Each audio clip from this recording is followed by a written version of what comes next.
Hey guys, welcome to my possibly third or fourth video on physiology, and this time we'll be doing the video on osmosis, osmotic pressure, and hydrostatic pressure and various conditions. So the first condition we will be doing is if we have the movement of water when a selectively permeable membrane separates pure water from a solution of a non-penetrating solute. So we have this one container and it is partitioned by a semi-permeable membrane. Now on one end we have pure water, and pure water has a water potential of 0, and this is an arbitrarily given, right? So let's pretend at the start there was some sort of a completely permeable barrier, and so initially the water level or the liquid level was equivalent inside A and inside B. The difference is inside A contained solute particles, and these solute particles, they were non-diffusing, they were non-penetrating because they were too big to cross through this membrane. So the moment we remove the completely permeable barrier and expose the semi-permeable membrane, what do you think will happen? What sort of changes will happen?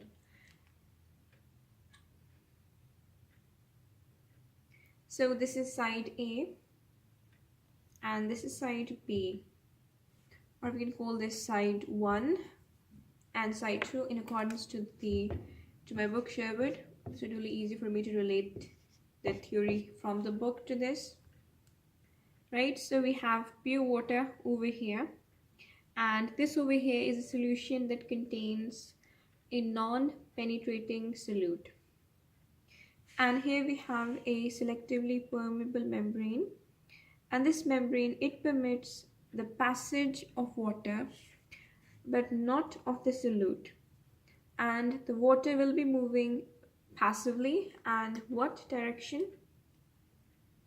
From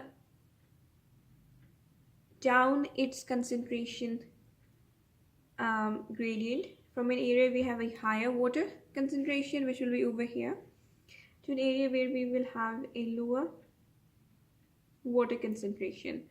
And even if the volumes are equivalent, the presence of solute automatically causes a decrease in the water potential at this point. I will be elaborating on this after I'm done with this scenario. Or maybe I'll just do it right now for the sake of understanding. If we compare these two equivalent volumes, so this is pure water, and we can say that the water concentration is 100% and the solute concentration is 0%, provided this is distilled deionized water. Now over here we can sort of like arbitrarily decide that the solute has displaced 10% of the water molecules, and so the water concentration over here is 90% and the solute concentration is 10%. So over here we have a low water concentration and a higher solute concentration. You need to note that as the solute concentration increases, say if we were to add some more solute, the water concentration will decrease correspondingly, right? And I guess a bit more detail is needed over here. We need to be able to understand what exactly or how exactly this happens.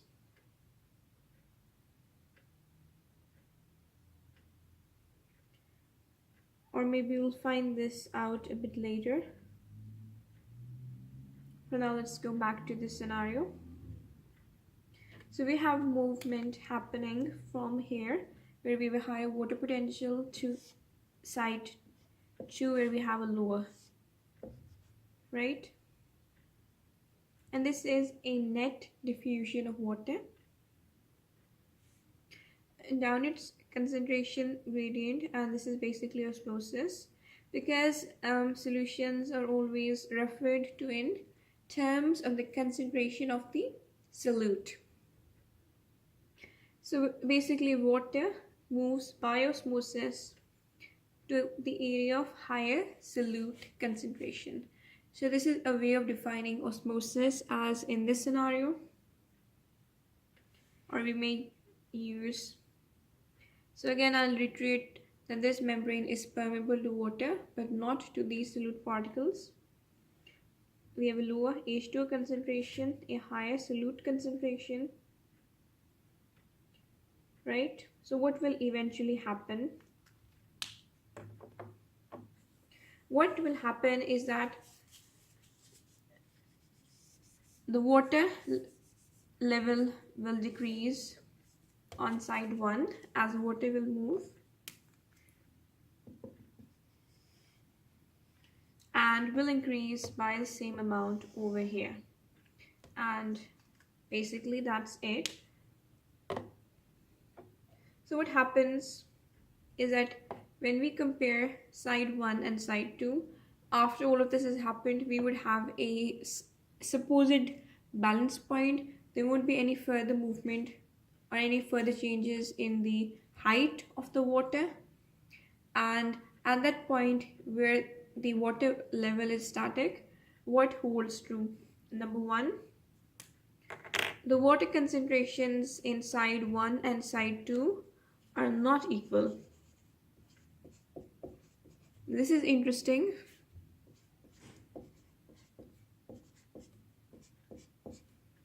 And you might be a bit confused because in general, osmosis is assumed to happen until eventually the concentration difference no longer exists. And the solute concentrations are not obviously equivalent. And as is obvious, the solute concentration is not the same. After all, we don't have any solute on this side. So we can write this as well, separated by a comma. Water concentration and solute concentration. So what is also applicable in this scenario? The tendency of water to diffuse by osmosis into side 2. So we have a tendency to sort of like go over here, right? And so the arrow, this arrow will be represented as in the tendency of osmosis. This is the tendency of osmosis,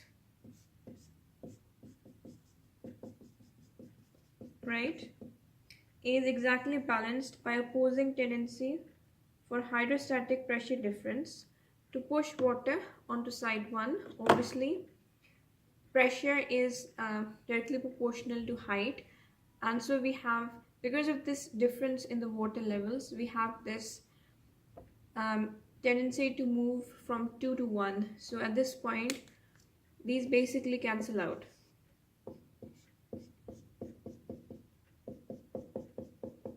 So these are basically equal.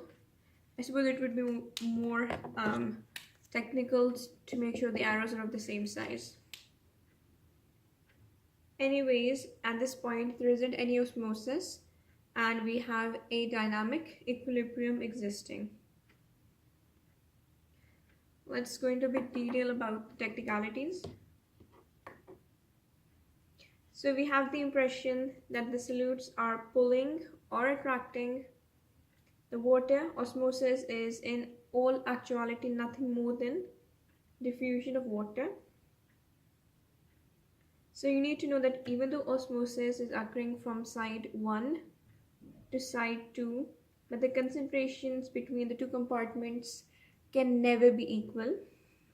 No matter how dilute side 2 becomes because of water diffusing into it, it can never become pure water nor can side 1 ever possess solutes. Right. Therefore, does net diffusion of water continue until all of the water has left 1? Obviously, that is not the case. And as can be seen from this equilibrium point, and now they're going to give a theoretical explanation of all of this osmosis being osmotic tendency equaling the hydrostatic tendency. As the volume expands inside 2, a difference in hydrostatic pressure due to the difference in height between the two sides is created, and this basically opposes osmosis. The hydrostatic pressure, which can also be termed as fluid pressure, is the pressure exerted by a standing or a stationary fluid on an object, in this case on the membrane. So there will be an amount of hydrostatic pressure that will be exerted by this on this, and there will be an amount that is being exerted by 2 on this. And because this is a bigger hydrostatic pressure, we will have a net hydrostatic pressure that is in this direction, that is opposite to the direction in which water tends to move in this situation. Right, so it's the difference that matters, not just hydrostatic pressure, rather the difference in hydrostatic pressure. Now you need to have an understanding of what a osmotic pressure is. Now the osmotic pressure of a solution, this is a solution, is basically a measure of its tendency for osmotic flow of water into that solution. Right, so if you're talking about the osmotic pressure of a solution, we cannot talk about the osmotic pressure of a solvent that is completely free of any solute, because simply because without any solutes there is no tendency for water to get in, and nothing can have a higher water potential than pure water. Anyways, for us to be talking about the term osmotic pressure, a solution needs to be involved. So the osmotic pressure of a solution is a pulling pressure and is a measure of the tendency of said solution for osmotic flow of water into said solution because of its relative concentration of non-penetrating solutes and water. This is a non-penetrating solute. We have a concentration of that, and we have a concentration of water. Relative because we are being comparative. This is a bit difficult to understand at this point. There are some things you just kind of have to take for granted at this point.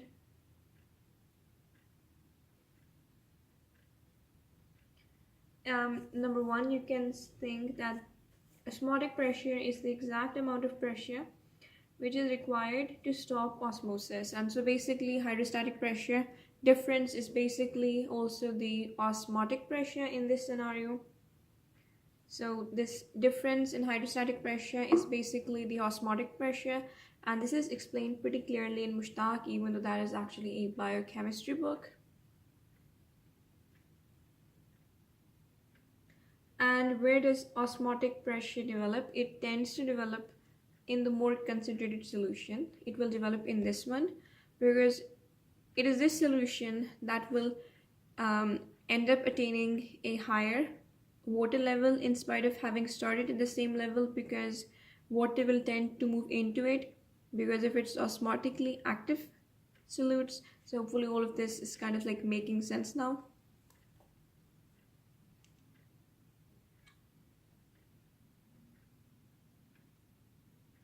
So net movement of water by osmosis continues until the opposing hydrostatic pressure exactly counterbalances the osmotic pressure.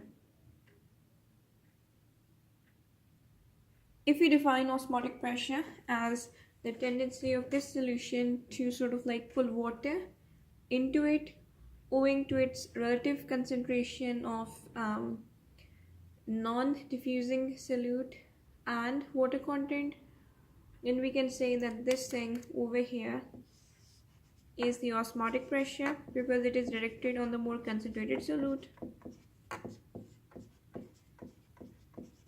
and this here is the hydrostatic pressure. These terms are a bit difficult to grip because different resources have different things to say about this.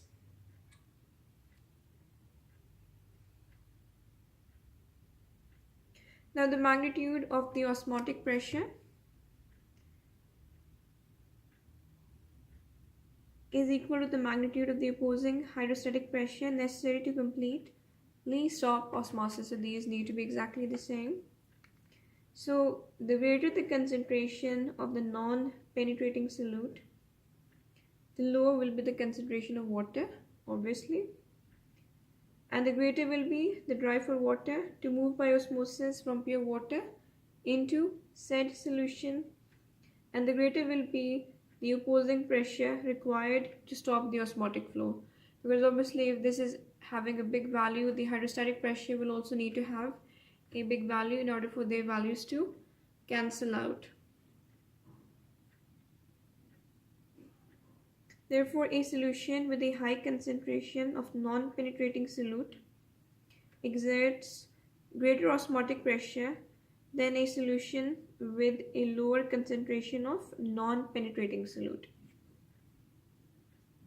So we can say that osmotic pressure is an indirect measure of solute concentration, obviously because we will have greater the osmotic pressure, greater the concentration of non-penetrating solute. However, if we were to choose to have a more direct method, so as I've said, osmotic pressure can be taken as an indirect measure of solute concentration. A more direct means can be is the osmolarity of a solution, and osmolarity basically has units of osmoles per liter, and 1 liter is basically equivalent to 1 decimeter cube. So you need to realize that an osmole is basically the number of particles contained in a mole of a substance, and in most cases, in a lot of cases, 1 mole is equal to 1 osmole, except in those cases in which we have an ionizable substance as NaCl, in which case 1 mole will be equivalent to 2 osmoles.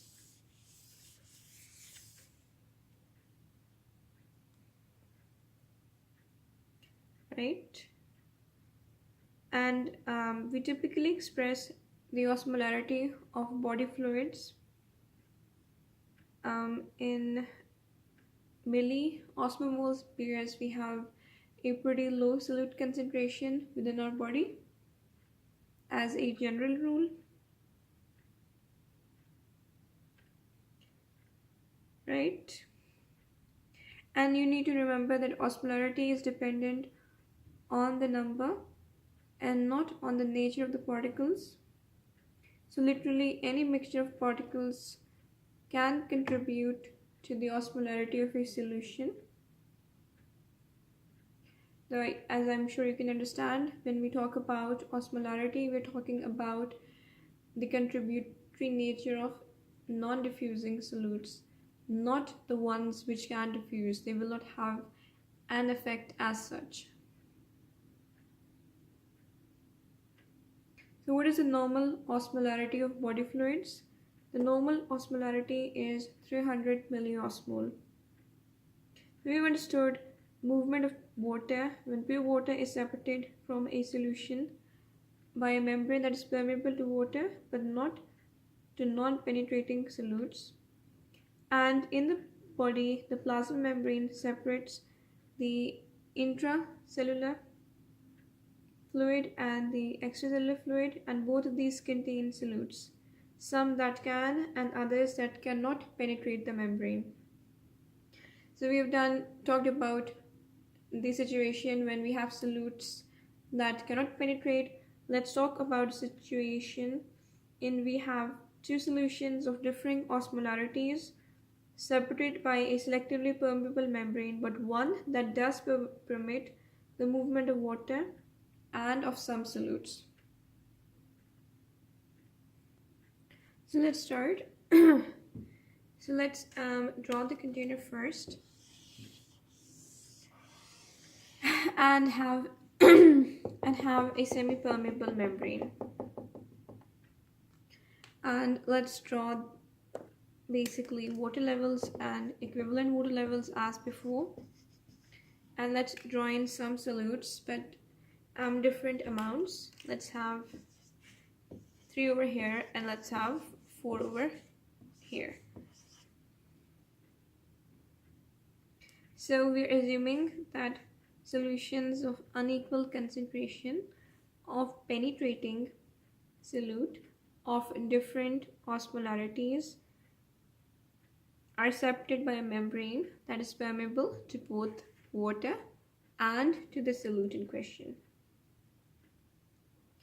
So in this situation, the solute will independently move down its own concentration gradient, right? So it will be moving from over here to over here, from a high concentration to a lower concentration. And water will actually be moving in the opposite direction, because while we have equivalent volumes on either side, this side has a lower solute concentration and so a higher water potential. So water will be moving in the opposite direction. So this is the direction of movement of water shown by blue, and this is the direction of movement of the solute shown in green.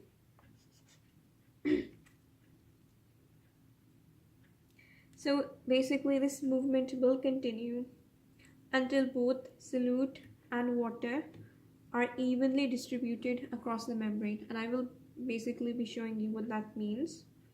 So the final volume on side 1 and on side 2 will be the same,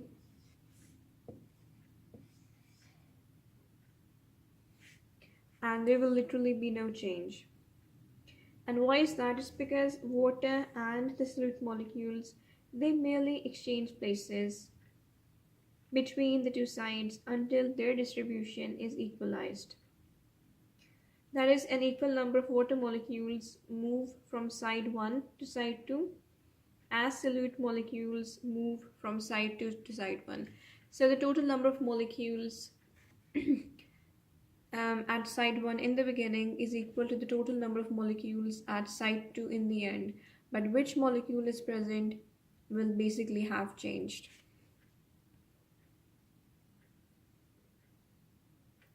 Therefore, solutes that can penetrate the plasma membrane, they do not contribute to osmotic differences between ICF and ECF and do not affect cell volume. That is an interesting thing, but probably one you have a bit of difficulty sort of getting. Let me just show you. So basically in this situation it's a bit difficult to result in equalization. So let's assume we have like 4 on this side, 1, 2, 5 on this side in the start. What happens afterwards is that we will have one of these going over there, and in place of that, one water molecule will go over there. And now, obviously, the solute concentration will be the same, there won't be any movement, and the water concentration will also be the same, so we will have no net osmosis taking place, and the concentrations on either side will be the same. Right? No further net diffusion, and one important thing, no change in the volume of the two slides, right? Which is why if we have a cell which happens to be present in a solution which is not isotonic, can be hypertonic, can be hypertonic. There won't be any crenation. There won't be any lysis. Assuming that there aren't any substances that are non-penetrating, right? Or assuming that the concentration of non-penetrating solute is the same inside and outside, even if the concentration of other solutes and of water in general is different. However, obviously that is not the case. We do have a difference. We tend to have a difference in the concentration of substances that are non-penetrating, which is why crenation and lysis will take place under real life situations.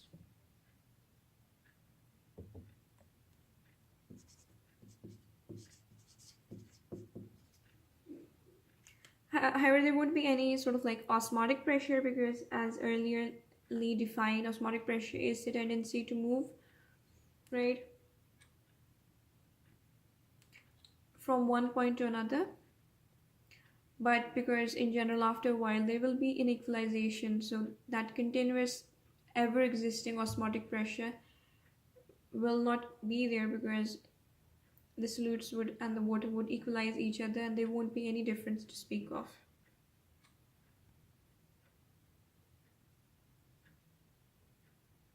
So there is one last situation we need to consider.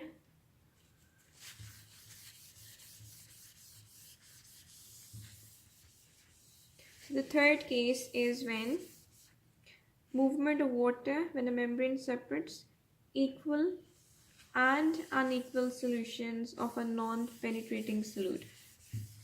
Interesting, isn't it? If solutions of equal concentration of non-penetrating solute, that is solutions having the same osmolarity, they're separated by a membrane, permeable to water but impermeable to solute, there will be no concentration difference, and so there will be no net movement of water across the membrane.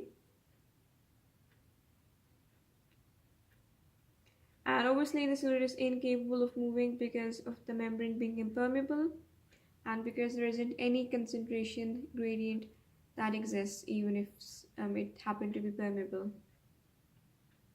And this is the usual solution situation in body fluids.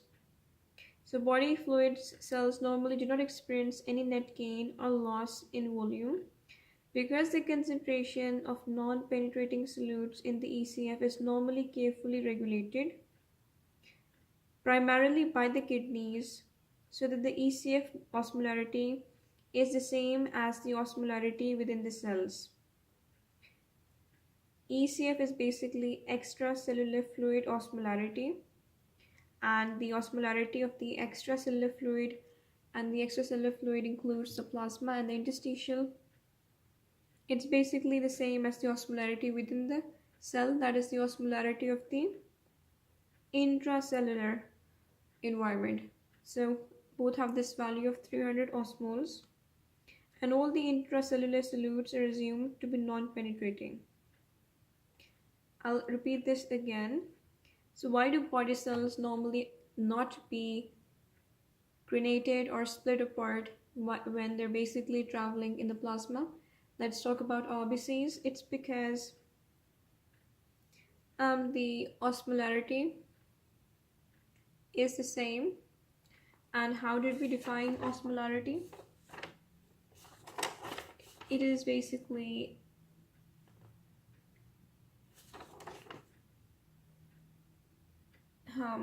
my apologies, it seems I have misplaced my notes on this.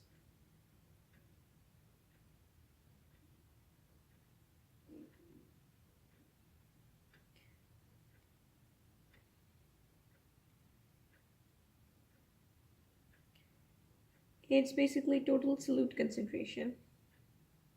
So we're assuming that all of it is not penetrating, because we know that the penetrating kind don't have any effect to speak of. So it's only the non-penetrating kind we have to consider.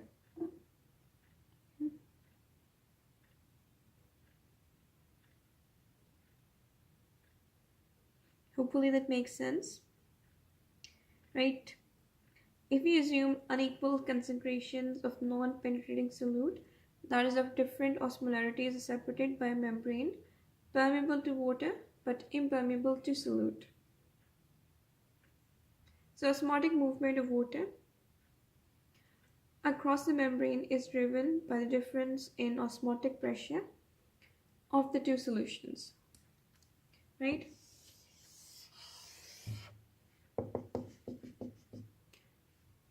Actually, this is more of like in the middle it should be, right? Let's assume it's equal volume. And we have different amounts of solute. And so there will be a difference in osmotic pressure, because previously we have defined osmotic pressure as a tendency of water to move into a solution. It is a tendency of a solution for water to move into said solution due to relative concentrations of solute and water. Anyways, because of different solute concentrations, the osmotic pressures of these two sides will be different.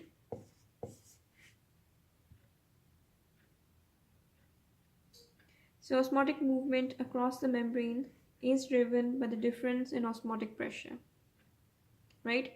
So the more solute we have, the higher the osmotic pressure,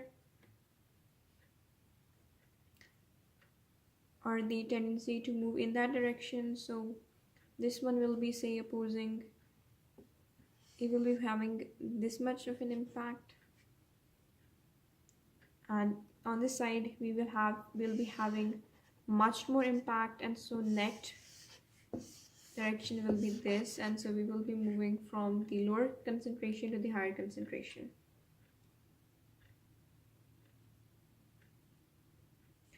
So at first the concentration gradients are identical to what we experienced before. We were talking about there being penetrating solute on either side of different osmolarity.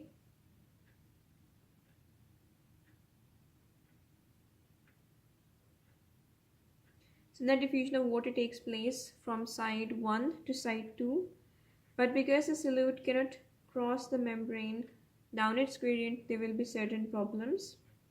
So as a result of water movement alone, the volume of side 2 increases while that of side 1 correspondingly decreases. So let's say it's like this now and like this now, right? So what sort of an impact will this have?